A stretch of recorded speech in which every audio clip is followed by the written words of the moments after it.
Pernah kepikiran nggak sih kalau ide-ide hebat itu cuma buat para jenius atau seniman aja? Nah, dalam beberapa menit ke depan, kita bakal bongkar mitos itu. Kita akan cari tahu gimana caranya membuka potensi kreatif yang sebenarnya udah ada di dalam diri kita semua, biar kita bisa jadi inovator di kehidupan kita masing-masing. Coba deh jawab jujur pertanyaan ini. Apakah Anda ngerasa diri Anda itu orang yang kreatif? Hati-hati loh, jawaban Anda atau bahkan keraguan Anda buat menjawab bisa jadi nunjukin sebuah keyakinan yang selama ini nahan-nahan Anda. Kalau Anda tadi ragu-ragu jawab ya, tenang aja, Anda nggak sendirian kok. Kita semua ini sering banget terjebak dalam mitos kalau kreativitas itu bakat langka. Padahal kenyataannya, kreativitas itu tuh kayak otot, makin sering dilatih ya makin kuat. Jadi ini bukan soal bakat, tapi soal keyakinan kalau kita semua bisa menciptakan perubahan. Biar kita benar-benar paham kekuatan sejati dari kepercayaan diri kreatif, yuk kita lihat sebuah kisah nyata yang luar biasa banget.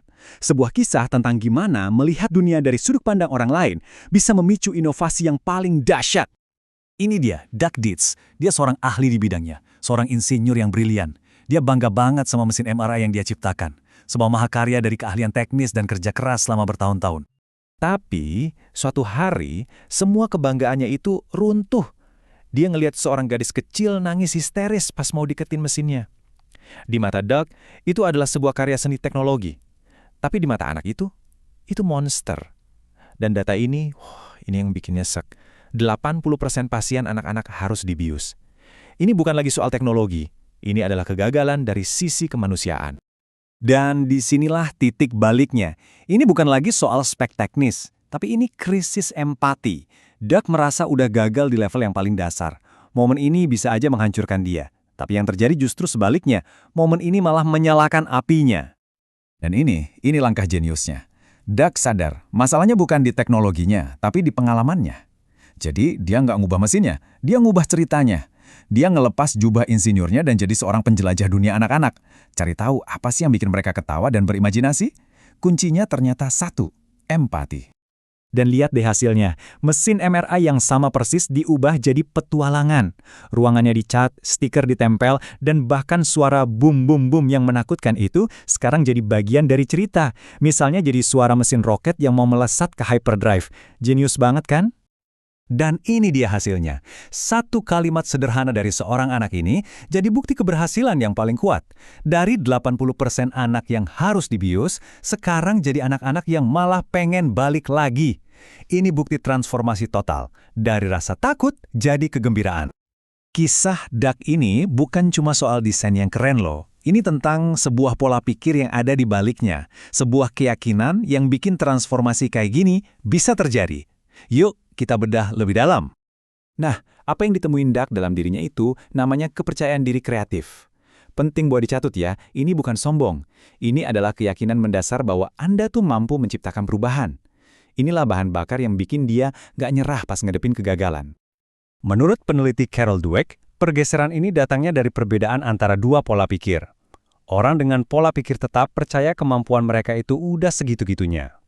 Sebaliknya, orang dengan pola pikir bertumbuh, kayak Doug, percaya kalau kemampuan itu bisa diasah. Mereka ngelihat tantangan bukan sebagai ancaman, tapi sebagai kesempatan buat belajar.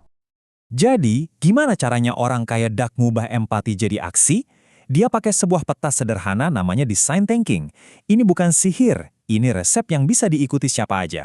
Pertama, berempati, bener-bener rasain apa yang orang lain butuhin. Kedua, beride, keluarin aja semua gagasan gila. Dan ketiga, bikin prototipe, bikin versi kasarnya dengan cepat buat belajar, bukan buat pamer.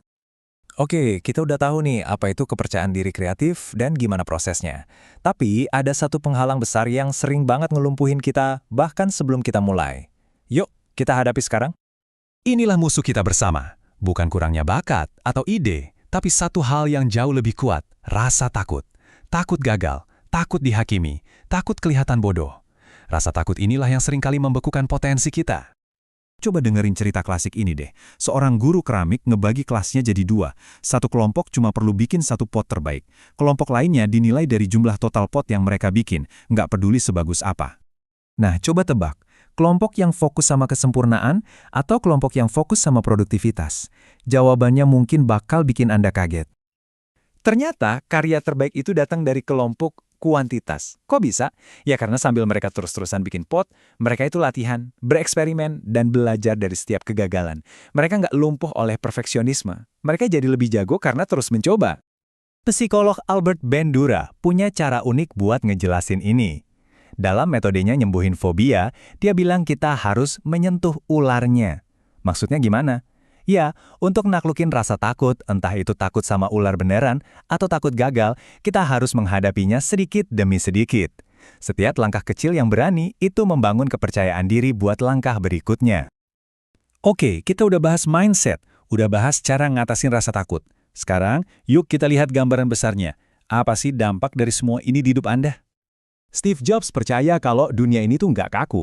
Dunia ini dibentuk oleh keputusan-keputusan yang dibuat sama orang-orang. Dan begitu Anda sadar kalau Anda bisa jadi salah satu dari orang-orang itu, bahwa Anda punya kekuatan buat menyenggol dan ngebentuk realitas, semuanya bakal berubah.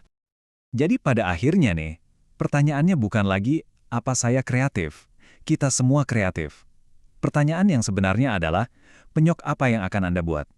Nggak usah mikirin hal-hal besar dulu. Dimulai dari sekarang, tindakan kecil apa yang bisa Anda ambil buat mulai ngebentuk dunia di sekitar Anda?